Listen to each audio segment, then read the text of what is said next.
So I got a quote here from Socrates, and it says, "The secret of change is to focus all of your energy not on fighting the old, but on building the new." What does it mean to, whenever you're in college, doing classes, varsity athlete, and you have the challenges that you're facing or all the things you're doing, what does it mean to just focus your energy not on what has happened, but what is going to happen and on making new? Yeah, so I think a big thing would be in the game. So you make a mistake in the game, right? You have a bad game. Not to let that get you down, because obviously the semester's not going to stop if you have a bad game. It's going to keep going, so you can't let that get you down. You got to attack the next thing. So, I mean, even in classes and assignments, you have a bad assignment, you kind of just have to brush it off, figure out why'd you get this bad grade, and then reassess how you did it, and then do it better next time, because you can always do better. Yeah, I know this semester for me did not start off as strong as others. Like, I'm very involved with a lot of things, soccer season. Like, if you're not kind of prepared before it starts, it can really catch up to you. And so fighting that in midterms and in finals specifically for this year for me, it was a battle. Like, in the end, I like it to where like all my assignments are done way before finals even come, and this year it just didn't happen. It was like still working on assignments while it's finals week. Was not the most ideal. And so I think a part of it was just mindset for this semester. The mindset was not there compared to specifically freshman spring, which I think I had the most success, did the best in grades. I was always ahead and felt good about everything I did, and I had a good mindset about it. Whereas this semester, even though maybe sometimes I had it under control, it was just like, I was like, oh man, I could have done so much better with this semester. It's a failure of a semester. I think, turning around as fast as you can. Just saying like, well, there's nothing I can do about what I did. Let me work on what I can do, and then turn it around, make the academic comeback happen. Which somehow ended up working out for me this semester. And so I think it's, very important just to not let the baggage drag you down from behind. Yeah. So I think that's something I wanted to touch in on, just about intrapreneurship specifically. Whenever you're working within a company, even if you're an entrepreneur, there's periods in your life where you have to work somewhere to kind of get your footing, to figure out what you want to do. Whenever you've been working or been a part of the organization you're at, the entrepreneurial organization at your school, what are some of the things you've learned in working with others and not necessarily being the boss, but like taking ownership and leadership and whatever your role is, even if it's just to attend and be a part of what's going on? Yeah, so the group I was part of this past semester, we were working with a local construction company trying to fix their communication problems that they were having day-to-day emails and with clients, stuff like that. So I was the most experienced in my group, more freshmen, sophomores, only one other junior with me. So I kind of had to step into a leadership role just within my group. I mean, we have a team leader that was a professor there. He kind of guides our group, makes sure we're on track and everything. But we kind of have to figure out what we're going to do. So we put all our heads together, figure out what tasks we want to do for the week, and then we just kind of go from there. It's a week-to-week. We try to plan out the semester, but different problems, you kind of have to do it on the fly. So. Yeah. If you plan down like every single thing over a month, it's rarely ever going to go according to plan over that long of a time frame. Like, you can kind of plan out a week to a rough extent, at least to know what you have, and then plan out a day for the most part. But specifically when it's working and stuff like that, especially problem solving, that's what you guys were doing. Yeah, it was very hard at the beginning because most of the people in the group I did not know, never worked with before. I've only worked with the other guy once, and it was very hard at the beginning because we did not know what exact problem to address. Because you only have the semester to figure out what you're going to do, what problem you're going to solve. So we ended up first 3 weeks just looking over their company, going through their company with the team lead that we had there. And finally we got some traction like 3 weeks in, but like I said, it can take a while to actually gain some traction when you're doing those projects. So Yeah, I think like in a classroom you generally are given a problem.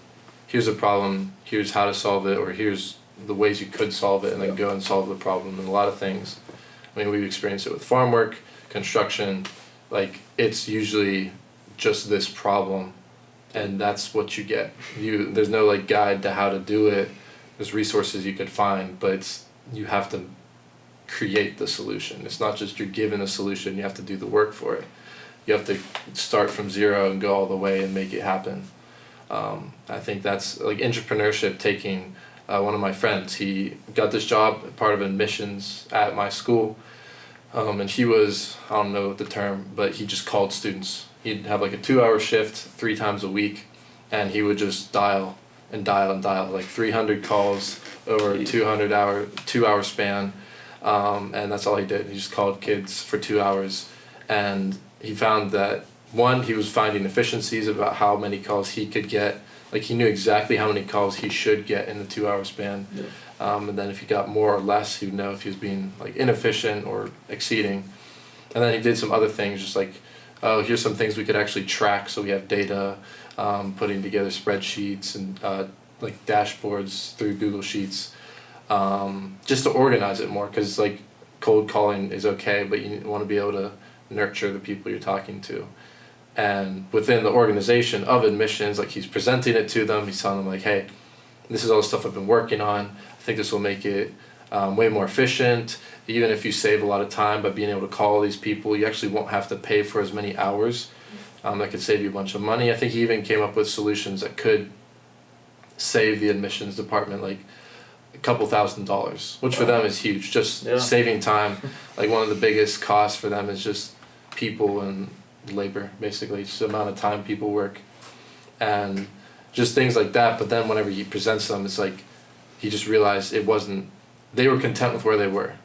There was no desire for growth or to really take on everything he made and really implement it full scale. And so he just realized like, okay, I have the capabilities, I'm entrepreneurial, I want to help, but they're not growth minded.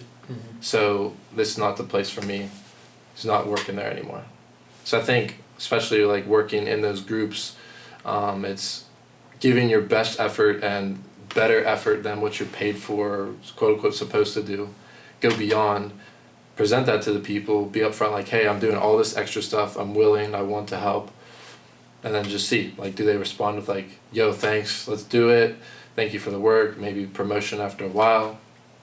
Or is it just like, oh, okay, thank you, good stuff, like good work.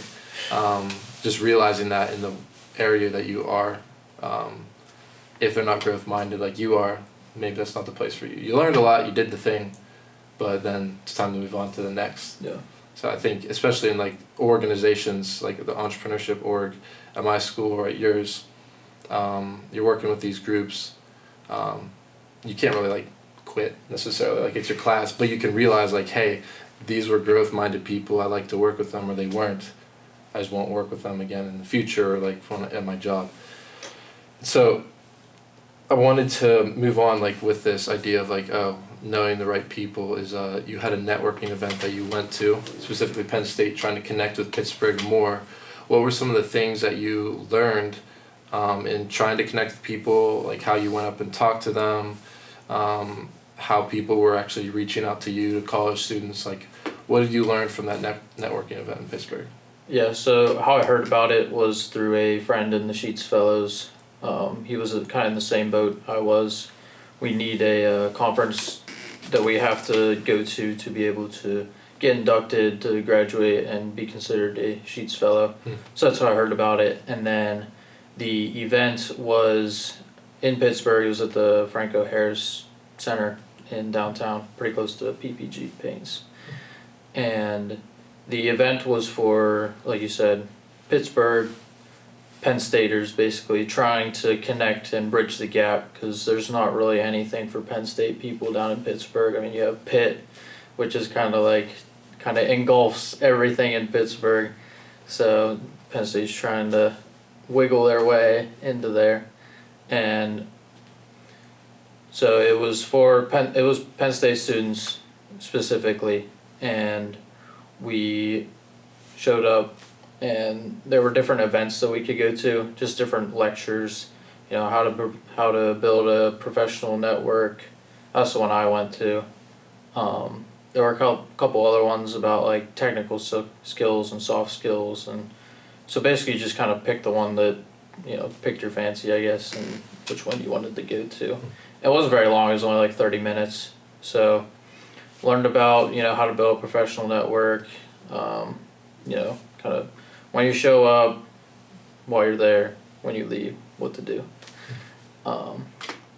After that, they had a industry panel. So people that were in Pittsburgh that were in industry, they kind of had like a panel so we could ask them questions and like tell us a little bit about themselves. And then after, it was just pure networking. You could talk to other students. You could talk to the panel people. They had a couple people from World Campus there talking about their MBA program, and there were also employers there, so you could walk around, hand your resume out, stuff like that. So. What was the specific thing you guys did with your resume? Like, did you guys have a class that they taught you about how to make your resume? At Altoona, not in like English classes or anything, but through my sheet sales class, we had to do a resume. So I had one prior, but usually different people want different things, so you're constantly changing your resume. I mean, it's always a good idea to rework your resume depending on who you send it to, because everybody's looking for different things. So say you want a construction job, you want to kind of highlight that you're creative, team leader, you work well with others, but maybe in marketing it may be like similar, but you maybe want to put different job experience and highlight different things within that job that would tailor to them and be like, hey, they know how to do this good, let's see what else that they might be able to do other in our company. So interesting. Yeah, I know when they teach about resumes at Cedarville, which I haven't really done any of the work for classes that have it, but they haven't really talked about like, hey, tailor your resume to every person.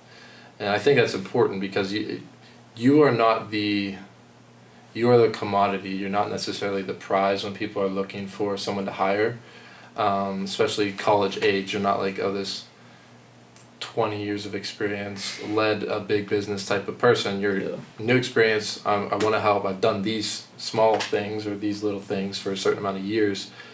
So whenever you're looking at these people, they've seen a bunch already. They've probably hired people for management positions, so they have seen great resumes.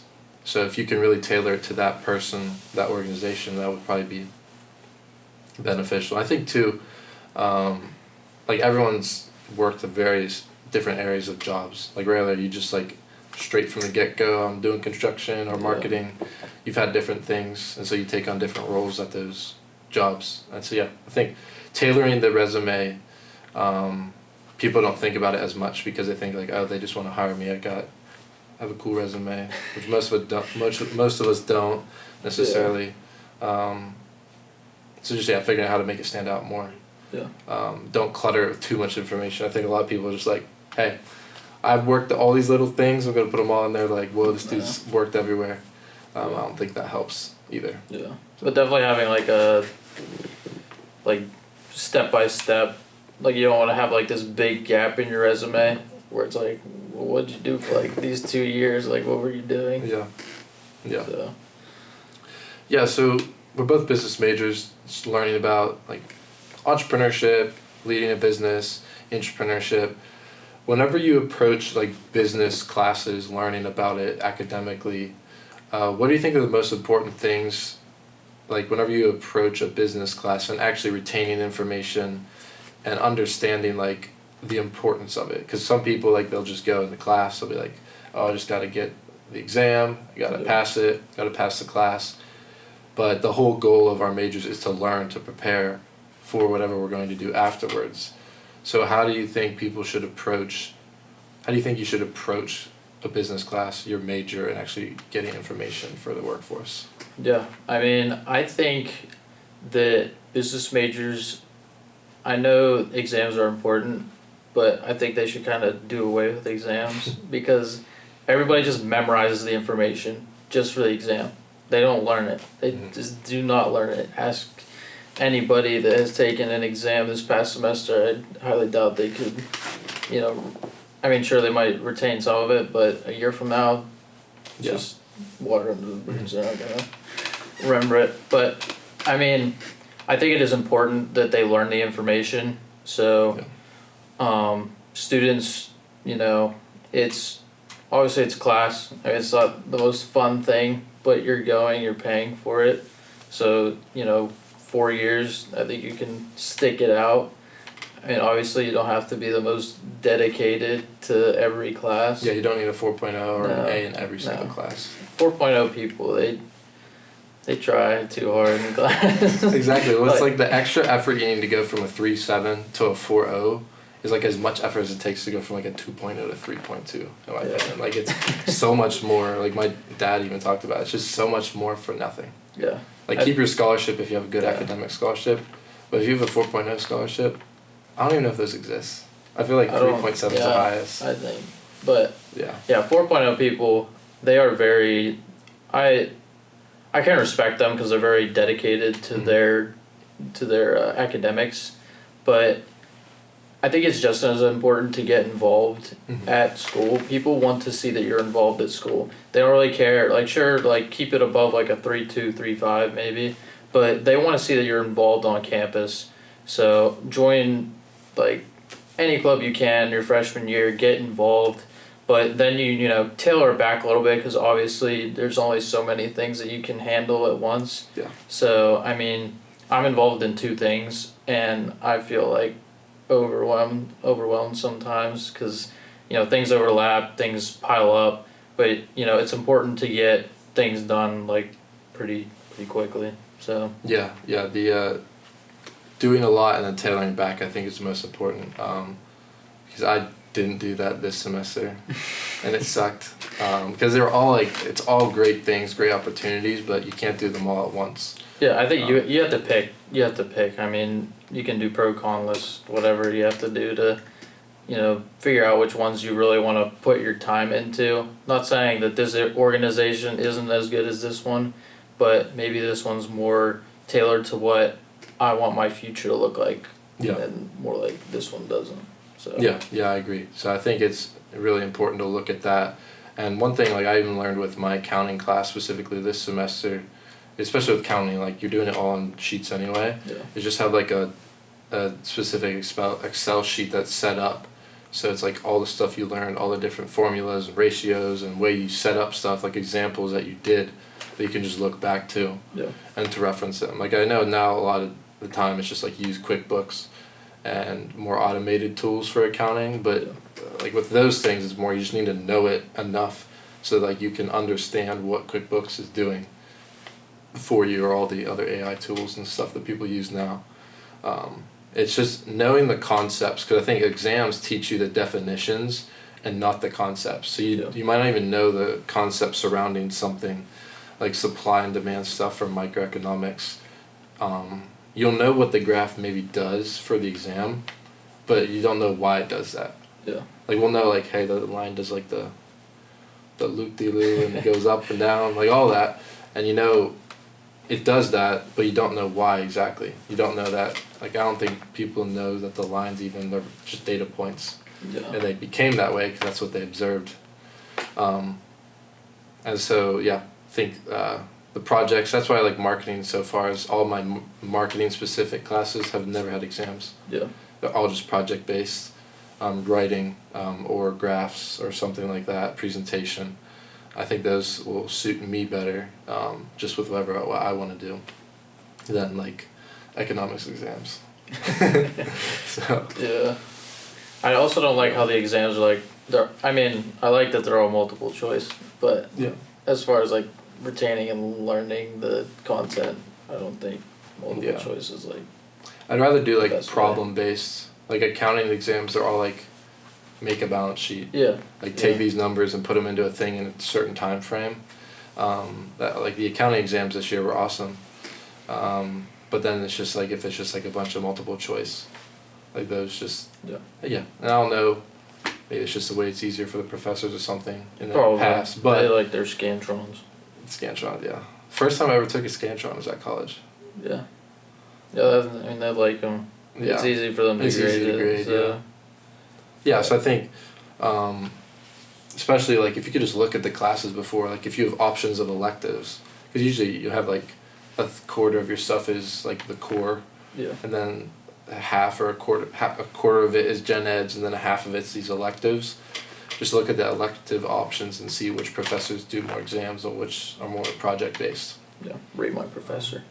Very helpful. Rate my professor. I know some kids keep the syllabuses, or you can look before the semester ends and just ask kids like, hey, what does your syllabus have? Yeah. Like how many assignments? Are there more papers? Are there less? Well, that's why it's important to get involved. You can talk to these people. Talk to them all you want, yeah. These clubs, they don't just have like freshmen in them. They have Yeah. seniors, juniors, everybody above. I mean. And they're all very willing to tell you what professor they like and don't. Like people Yeah. are very adamant. Like, don't take this professor. Take this guy. He's better. Yeah. Not that they're bad or anything. Some professors might be just not necessarily the way you learn. Yeah. And some, Yeah. like some of the professors I like, I know some kids don't like them whatsoever, but that's because they learn different than me. They're Yeah. better exam takers than me. Yeah. I have to study twice as hard for an exam than some kids do, but it's just how my schooling's been. So I think just finding the professor that works for you. If you have the school where there's enough professors that give you the options to do that, sometimes it's just like, well, This is the only this is what we class. got. This is it. This is it. So junior fall just ended for you. Yep. What are some of the biggest takeaways you have as a business student in like just learning and applying it for business, with schooling, and then obviously you talked about involvement, but what has been like the differences in the involvement throughout your semesters and like how it impacted you differently? Yeah, I mean, I don't think I was as involved my freshman year as I wanted to be. Mhm. I think I was in fellows, but I wasn't really like doing anything within the organization. And I think getting involved, not just signing up for it, but actually going to the events is really important because that's where you really get to know people. I mean, it's very easy to become friends with people in college because you're all in the same boat. You're all trying to find people who you relate to, who you want to surround yourself with. So I think it's very important that people, get out there, and even if it's not, like I said, we're all in the same boat. Like even if you're an introvert, like I'm definitely an introvert, and I go to these events and I can talk to almost anybody there because I know them now from class. It's as simple as, saying to somebody that's in your class, like, what do you think about the professor? What do you think about this class? Like, how'd you do on the last test? Like, it's just that simple. I think paying attention in class is very important. People tend to, flip open their computer at the beginning of class and then look up every once in a while to take a note or two. But I think it's very important to pay attention in class because those concepts, they don't change. Like, those concepts that you learn in college will stay the same, like, throughout your career. So why not learn them now so you don't have to get out in the field and somebody asks you a question about something that, you definitely should have learned in college and you have no idea what they're talking about. They're like, okay, then, like, why are you especially here? too, like, just take that time to study. Even if it's, like, quote-unquote, like, some professors like to rant, and they'll go on, like, a 20-minute rant. Then just stay on that class, use that time as your study time. Because, like, a lot of kids, like, never went to class or paid attention in class, and then I have to do extra amounts of studying, where it's, like, it's almost an act of studying, or it's hitting you in the head again. Whatever they're talking about. Yeah, and I don't know if this is the same for you, but most of my professors, they come from industry. So usually when they rant about something, it's actually something useful because they're telling you a way that they messed up and you get to learn from that. And then when it comes to time that you maybe are put in a similar situation, you're like, hey, I remember my professor talking about this. Like, that's the one benefit with our finance department is all the professors come from industry, because they all had like a bunch of kids. Like they all have like the one professor has like 14 kids, and so their professor, but it saves them like $2 million in tuition because their professor put all the kids through it, and they're fine. So I think it's not so much in the marketing. The marketing our professors are a little bit more academic, but yeah, industry specific entrepreneur professors are always industry. Like I don't know if you can have a academic entrepreneur professor. I don't even know if that's possible. So, yeah, just listen to the rants, even though it's like a story. Like when you read some books, specifically business books, like some of them are even written story based. It's like Built to Sell, one of my favorite like building a business books. It's really small, really easy to read. It's just a story of this guy going through building his business, and it's just all the principles being used as if it was a perfect scenario. Yeah. I think the stories can help. I like the Rambler professors a little bit because they keep me engaged at least. Yeah. Sometimes if they're too like just like going through everything, I'm just like. Yeah, it's a lot of information. A lot of information. So paying attention in class. What are some other like involvement? What are some other key like personal takeaways you think that really changed for you? You found interesting or different or would help others in college? Like I said, I mean, stepping out of your comfort zone is a pretty big one. I mean, I had to get over that hurdle.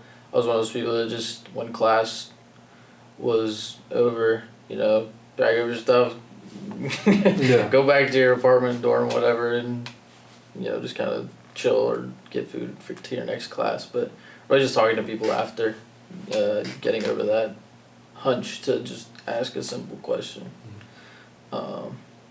I would say something for freshmen or sophomores like yourself that to not get stuck up on stuff, get stuff done early so you don't have to so everything doesn't pile up at the end. So basically what I'm trying to say is when it's known that the assignment is going to be due next week and you know what to do, start working on it that day. Even if it's just something small. I know some assignments are really, really small. So just even if it's a little survey or a form, just do it really quick because, just to get it out of the way. You don't have to do it later. So really just getting stuff done. And then, I know I talked about this last time we were together, but time management is a really big, really key thing that people, it's just something you're always going to have to be on top of. You just have to get a morning routine going. I didn't have one my first 2 years, and I kind of developed one this year, and it's really helped out a lot because I know if I start the day right, then I don't think there's anything that, I'm prepared for anything to happen that day. So yeah, if you are always guessing what will happen in the morning, how you wake up, you'll always be on the back foot whatever happens during the day. I feel like it's I'm always behind the 8 ball whenever I don't get up in my routine or ideal way. And I think that's the interesting thing for my college journey so far is I think I did that really well. Freshman fall was just freshman fall figuring it out. Freshman spring figured it out, and I was a little more lax with everything this semester. And I was no, I need to go back to that. So it's especially my friend talks about don't manage your time necessarily, but manage your energy as well. Yeah. So some things you're better at in the morning than in the evening. Maybe you get really cloudy, you're always thinking about stuff in the afternoon. That's probably not the best time to read because you just do the lines and realize you didn't retain anything on that page. Managing your time can make it so you actually have more time to do other stuff. Because you'll be faster at it, you'll be able to actually get it done in the time you set instead of working 4 hours on something that could take you only 2. Yeah. And so I think that's pairing it with actually managing your time is huge. And as a freshman, it is purely trial and error. You're not gonna get it right the first go around. It's gonna take okay, I tried this, didn't really work. And even when it comes to exams, usually there's 4 exams. You take the first one, see how you did, And then the second one, you kind of relate back to the first one. Where it was like, okay, they asked these type of questions. This is kind of what I need to focus more on. And then I only studied for 3 hours and I got a 75, so maybe I need to study longer. Or maybe you got 100% and you studied for 4 hours, so maybe 4 hours is the mark, or maybe you can even cut it back to like 3.5 because you don't need, maybe you don't need like the 4 full hours. You just need like 3.5. So it's all about figuring it out. College is kind of just how it is. You kind of just have to. You're thrown into this part of your life. You just got to figure it out. So. Yeah, and I think I haven't seen at Cedarville. I'm sure some colleges have figured this out. Like with Sheets Fellows, you have upperclassmen you can talk to. There's lowerclassmen. It's all together. But I don't think there's any intentional like upperclassmen mentorship stuff. Like, what if there's schools where it's like every senior who's willing and wants to, whatever. Yeah. Like took on 2 or 3 freshmen. Yeah. It's just like, hey, here's things I learned about time management, things I learned about studying, all of this. So for those who want it, like if you really don't want it, then whatever, you can do your thing. But just pair those people who are willing to give back and willing to learn. I think that would be a really cool thing. Something like I would ideally want to do, like as a junior, as a senior, just like maybe we can cut back on some of the trial and error. Some things you just have to figure out because like you have a little bit different journey than everyone. But if you could give some people a little head start, a little sign of like, don't do this specifically, it doesn't work for anybody. Yeah. I think that would be big. Did you have anyone specifically that would have been like a mentor of like, oh, this is how college could go, here's some things you should and shouldn't do, or how do you think that could help someone? I think it'd definitely be beneficial for maybe some colleges to implement it. I mean, the big colleges it may not be as possible, but smaller colleges I feel like it'd be way easier. Mm-hmm. I think for me at least with like Sheets, they did like a mentor-mentee thing. So you kind of got to pick like these 3 people maybe, and then if you match up, you got your mentor. I didn't really talk to my mentor all that much. I thought I had it figured out. I only asked him a couple of things, just about a couple of classes, but just having that outlet to talk to somebody that's older, has been through the process of everything, I think it's very beneficial. I think another thing for like younger classmen and even upperclassmen would be that don't be afraid to talk to your professor, because I mean they're there to help you. They're the one giving you the exams, so they probably know what's best if you're taking their exam. So I learned something this semester was I got to know my professors very well. I mean, not I didn't like go up and talk to them every day, but every once in a while maybe I had a question, so I'd like stay after class or shoot them an email. They're always on their emails checking stuff. So just getting to know your professors. You don't have to be like best friends with them, but at least so they know your name. Yeah. That's pretty valuable. Yeah, I think doing just enough and going a little bit beyond just so they know your name, I think could be, not that they're going to be like teacher's pet and favor you, but just like sometimes then it's like, oh, if you have this issue and you're really struggling with this one class later down, maybe they'll be more apt to help you in better ways just because they're like, okay, I know this student wants to. They're just sucking it up in this class or something.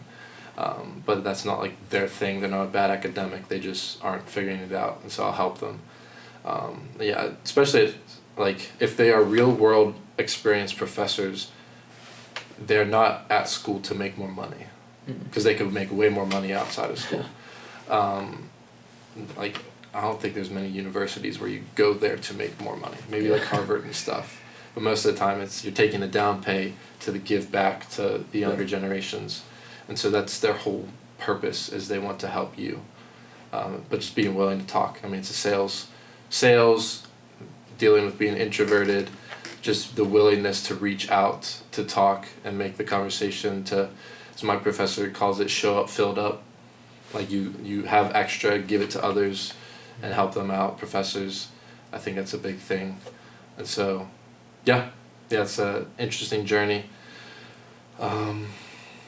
Yeah, I think that's about it. So we've been going for about like half an hour at this point. So we got anything else specific you want to talk about? Any other words of wisdom you got as a junior in university? Yeah, I mean, make friends, get to know your professors, Yeah. get to know some upperclassmen, get involved. Very, very important things if you want to have a successful, good college experience. Good college So, experience and a platform and foundation to kick off from afterwards, because those professors can always be a resource afterwards because they probably know people. Yep. Schools know a lot of people. Like the network of alumni is big too. Like some schools even talk about what their economic impact is in the state they're from. Like I know Cedarville just released, like they've made a $400 million impact in Ohio just with all the alumni that have gone out and made money and given back. So all of that can be helpful to know what to do. So awesome. Thank you very much Yeah. for your time. Thank you. Chilling out here at the studio and